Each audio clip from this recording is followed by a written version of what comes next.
we get to tell the students, I wish when I started as a sales professional that I knew A, B, C, D, and we get to talk to them about that, but not just tell them about the skills, have them practice skills, but give stories, the context of the stories that we get to tell, that we experience, and that goes in failures and successes. Welcome to the Be Epic podcast, brought to you by the Sam M. Walton College of Business at the University of Arkansas. I'm your host, Brent Williams. Together, we'll explore the dynamic landscape of business and uncover the strategies, insights, and stories that drive business today.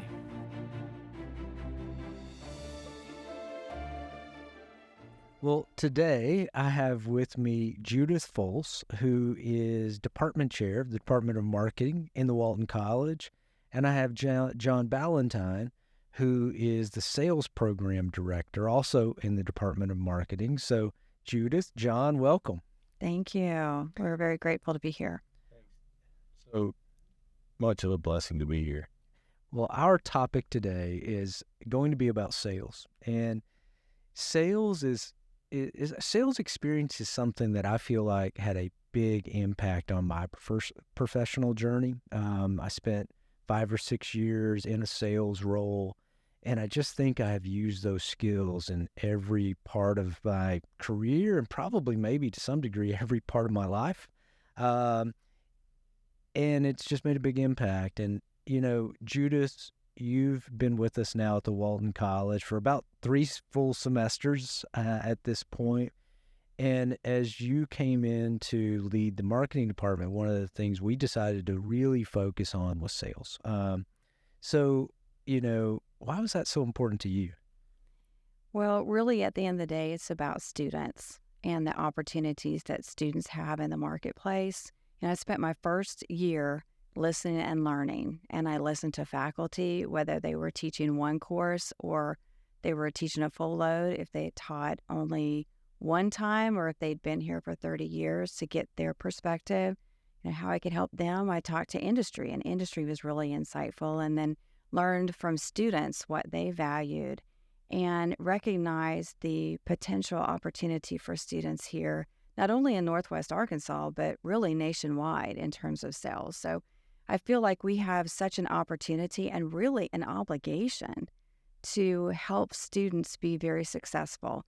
You know, John and I have talked about this a lot, and our goal is to create opportunities for students so that they can have satisfying lives and careers. And we are very passionate about training students so that they can execute well. And we look at our backyard and just the nation, and everything is really about sales. You know, we listened to your podcast with Spencer Fraser from J.V. Hunt, and that was very inspirational to us because it really echoes a lot of what we value. And we also look at it as the commercialization process. And I know John will probably want to talk about that, but that sales happens at all levels of taking a product to market in this commercialization, but even deeper within each section. So again, student opportunities. We know that if you go and look at the labor market, the jobs are there, and we want students to be connected with those opportunities.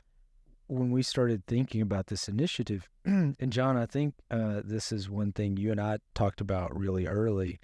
And well, John is relatively new as an instructor to the Walton College, not new to the Walton College or the region in any way. And been involved here for many, many years. You know, what we found is there's some studies out there that show very, very few university graduates take a sales class or have a sales experience. We learned that the Walton College was better than those averages, but still there was a lot of opportunity there. It's really fun to see how, you know, we crunched some numbers on that. Thanks for reminding me about that study. We crunched some numbers, and we know on average that Walton and University of Arkansas students on average have more opportunities to take a sales class. The numbers are staggering. We had, I think in the last school year, we had over 700 students take a sales class, which is phenomenal and bigger than a lot of other sales programs that we have in the country. It doesn't mean we don't have a lot of room to grow, because we do, but we're excited about that. And I just, when you and Judith presented your vision for what we can do here on the sales program, it was very inspiring to me, and just very thankful I get to help be a part of making that happen. But I can't say enough about how the experience that we have from an instructor base that's teaching our students is everyone has experience, in sales. And they know the value, just what you spoke of earlier, the value of the skills and the art and the science of selling are to the students, no matter what their job is. Mm-hmm. Yeah, those skills do matter. You're right. No matter, if you're directly selling, if you're not directly selling, you're indirectly selling. One of the, you mentioned this, John, and I'll pitch this to both of you, and however you want to answer it. You mentioned the instructors that we have teaching sales come from a real practical background. One thing I love about the Walton College is this unique mix in our faculty of faculty members that have spent their careers in academia, really going deep and developing expertise. And then, we also have a significant part of our faculty that's coming from practice, that has amazing experience, and they're bringing all that experience, and our student leaves, at the end of their undergraduate career with a real mix of experience in that way. And I think that's really, really good. But in this particular area, we've really chosen to go, at least right now, with really experienced people in sales. What are some of those dynamics that you see in the classroom when you're teaching sales? Like, what are you encountering with our students? That's a great, fun question, because when we think about, we have over 150 years of practical experience collectively in our group of instructors that's teaching in the sales program, which I love to brag on, because that's real live experience. And what it means in the classroom is it means we get to stand in front of the students, and we get to say, hey, students, this is what we experienced in life and in our careers. And this is how we use the art and science and the skills that we're trying to train you. We get to tell the students, I wish when I started as a sales professional that I knew A, B, C, D. And we get to talk to them about that, but not just tell them about the skills, having practice skills, but give stories, the context of the stories that we get to tell, that we experience. And that goes in failures and successes. And I think when I share the failures I had, or the choices that I made that didn't turn out the way I had hoped they might in class, I know all of our instructors do this. It's so impactful for the students, because they can feel and they can empathize with those mistakes, and they say, okay, I can learn from that and not have to make that same mistake. So I think getting to share the wins and the losses with the students is so impactful. How do you all in your program define sales? Because you have to start there, right? And I actually think that's a really, really important part of the educational process. No question. We talk about how prestigious an opportunity in sales is for a student. And we know, based on the numbers, that anywhere between probably 50 to 70% of Walton College graduates are going to have the opportunity to accept a prestigious job in sales. So really talking about the nobility of the profession. And that came out when you were talking with Spencer so clearly. And I love the conversation you guys had. But sales is a profession of problem solving. It's a profession of value creation. And we create value for our own companies as sales professionals and for our clients as a company. I'm recapitulating what he said, through the practice of solving problems. And students ask, why do you enjoy sales? I said, I enjoy sales because I like solving problems, I like fixing things.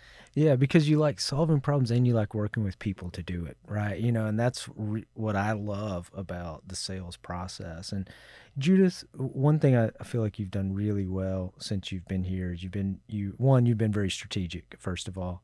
And two, you've really been focused on how you get industry engaged. And I assume sales is an opportunity for industry engaged. Absolutely. We want to build a program that is rigorous and relevant and offers resonance.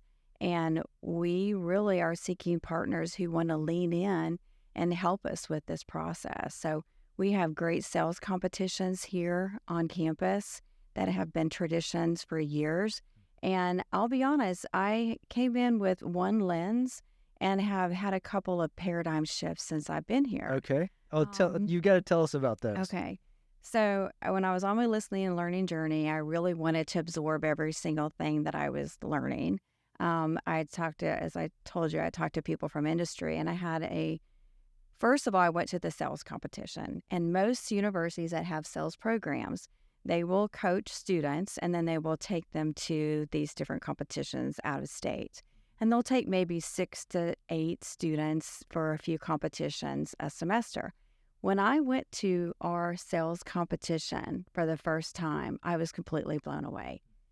When I saw the caliber of the judges who were there for the students, very other serving, and I saw the sheer number of students who competed, I said, we don't need to go anywhere. We have such an opportunity right here to train our students in sales. And to witness the students running up to the professors after they went through their first round and seeking encouragement and strategies was just really wonderful to watch.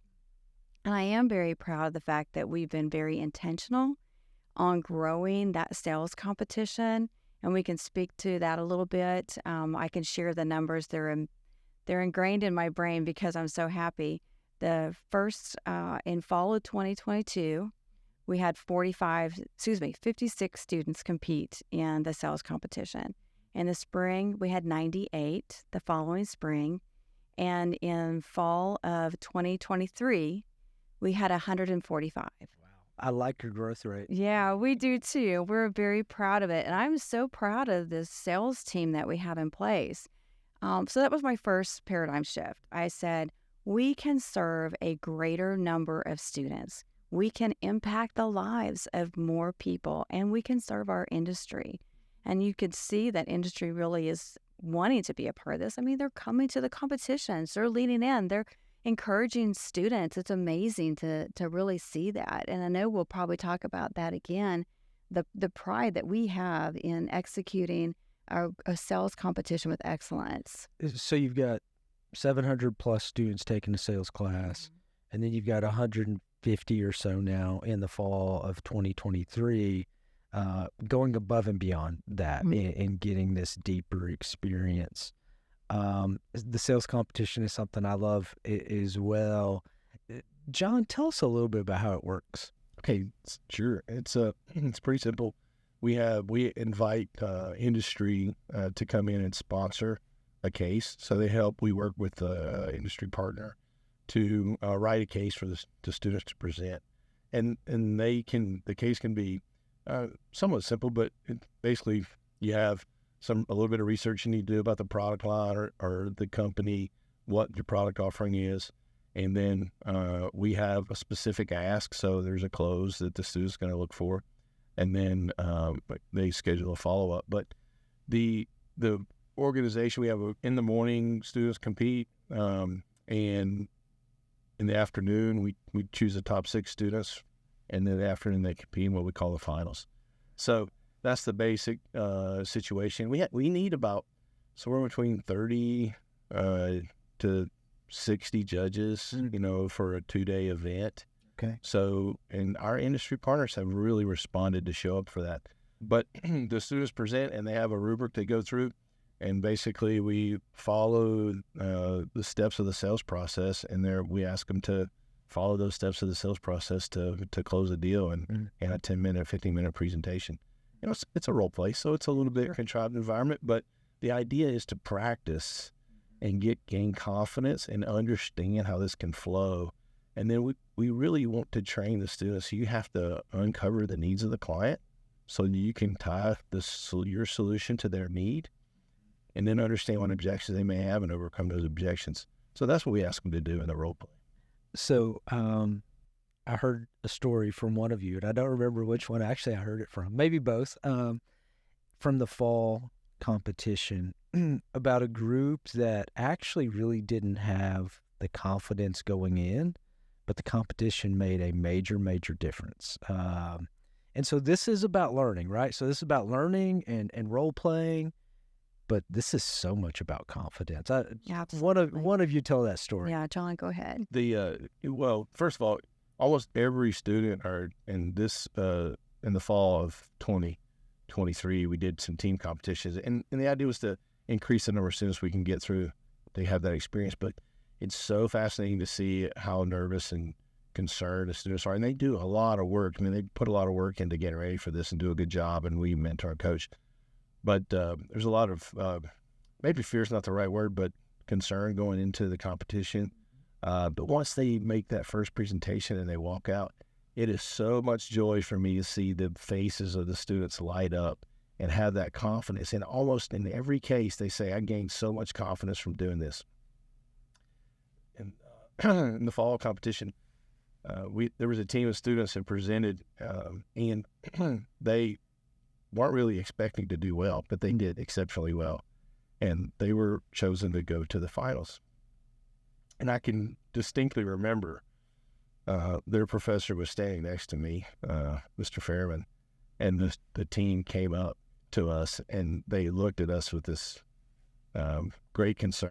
And they said, we can't do it. We can't go to the finals. We're so nervous. We're not ready. And Trey and I looked at each other and said, you're ready. You got this far. You can do it.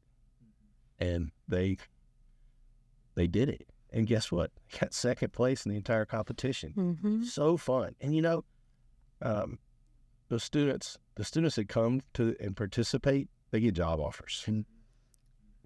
The industry people are there because they want to hire great students, and there will be jobs that come out of participation.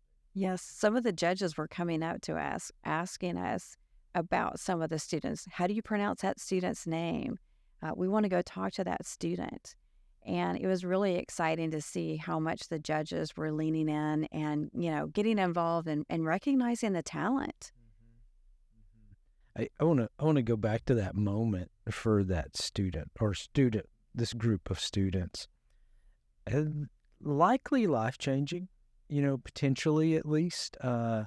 And those are the moments here in an educational process that really, really matter. And I assume that not only in the sales competition, but throughout your classes, they're very experiential. I assume you see many of those kinds of moments. We do. We see them all throughout the semester. And what we see is, our sales instructors, they start the semester being perceived by the students as teachers or instructors.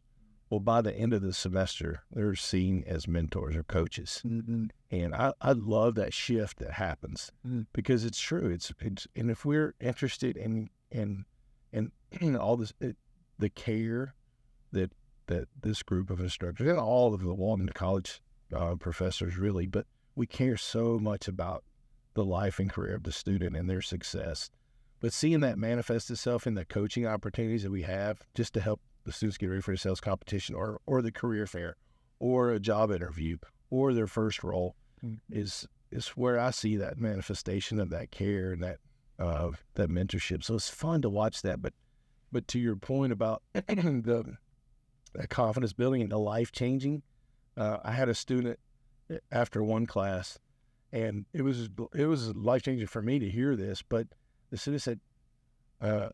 Ballentine, the skills that you're teaching us, what you're teaching us to do and how to work and how to relate to people and how to uncover people's needs is going to change the way I do my work, my other classes that I take. It's going to even change the way I talk to my mom. I loved it when you shared that story with me. And that's kind of the life-changing part of that. But you take it to the next level when you go to the sales competition. You get in this team of students that we talked about, they got to present twice in the same day to a different set of judges. And again, that confidence and that confirmation and affirmation of, hey, you can do this is really so valuable. But the gold nuggets in what we do in the sales competition is the feedback that the judges give the students after they present. Both in the morning and in the afternoon, they get a chance to give feedback. And I got to share with the finalists in the fall. I said, guys, you teams, you people, you students, we get to nitpick you on some things because you did so well. You did so well. You went above and beyond, and you presented a very classy and very well organized case and presentation that we get to critique you on some things that a lot of people don't get a chance to critique you on. So you're getting to the next level of learning here, and that's where the gold is. And I love that feedback process coming both from our faculty and from industry back to the students. You mentioned several industry members have engaged. I think you said you need lots of judges, first of all. I'm sure that's one way. I'm sure they're engaging in classes. Who are some of the partners that's really come alongside you all? Well, in our sales competition, we've had case sponsors like General Mills and Kimberly-Clark. We've also had Tyson and Cintas. This, in the last fall competition, we had Fastenal as well as Santa Fe, and the brands that were part of that competition were Aspercream and Icy Hot. And we've got great judges. They're coming from all CPG and non-CPG companies. So we've got Hershey's. We had a Hershey's person participated both days, I think full days, both days, and was very, very involved. And we could probably talk about how we streamed the finals for the first time this year, thanks to the competition. But we've got industry partners that, John's been doing a great job reaching out to new partners who are very interested in the opportunity to be case sponsors. So we have a great retail advisory board. Obviously, you know about that board since that's been something that you have been able to continue for the Walton College. A great group of people. Many of the brands I mentioned are on that board. Obviously, Walmart, very, very involved in what we do. But we're actually having other companies that are reaching out and talking with us about, hey, how can we be more involved? And it's those partnerships that are going to allow the students to excel. We really want to have these student engagement opportunities. You and I have talked about that. We want the companies to come and lean in and serve as judges, but really work alongside the students, allow them to shadow them, create internship opportunities for them. We want to host networking events with them. We want to help our industry clients, our partners. So there's a great opportunity for them to be more involved if they've been involved or become involved. This is something that was very evident to me as we grow the competition, as we get more industry clients involved and we get more students involved.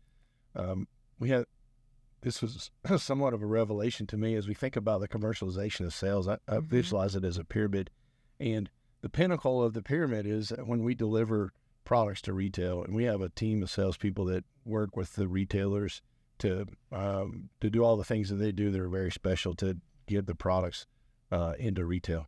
But behind that, and we want to train the entire sales force that's behind and underneath, lifting up that pinnacle of getting the products to the retailer.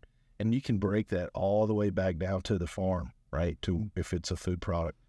Okay, the farmers need tractors. Somebody's got to sell them the tractor. They need agricultural chemicals. We got to sell them that. We need seed. We got to sell them that. We got transportation people have to move that product to the silos, and the finance people have to help with financing the tractor. So we have this commercialization of sales pyramid that I like to think of.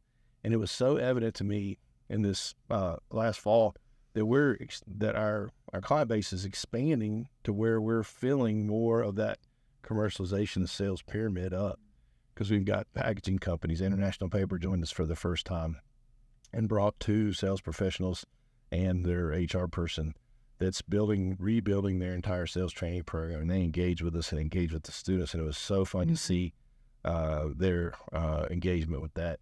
We had transportation companies, that are coming and giving great feedback. We have Fastenal with their support that they give to the complete supply chain for running manufacturing operations that are required to win this. Consolidated Electric Distributors has been a very good supporter of us, and they provide all the electrical equipment and packaging line integration and all these things to companies. So seeing this flesh out in this, I visualize as a pyramidal support for the pinnacle of getting our products to retail. So it's fun to see that coming to fruition. And as that happens, our geography is expanding too. We had people fly in from Ohio to be a part of the sales. In Memphis, drive over from Memphis. Yeah.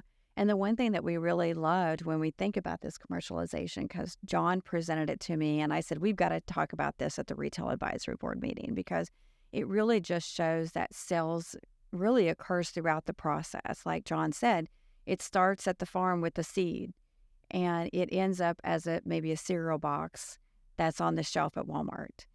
But what we loved about the Spencer conversation was that you have sales within the organization. You mentioned earlier that you have external sales and you have internal sales. And I think a lot of people recognize that you're probably going to be selling your ideas internally more than you're selling them externally. And you're going through the exact same process, really understanding what the need is within your organization, because eventually you're other serving, you're focusing on your clients. But we loved how Spencer talked about, uncovering the needs, providing value, as John mentioned, but he also talked about the operations team and the engineering team.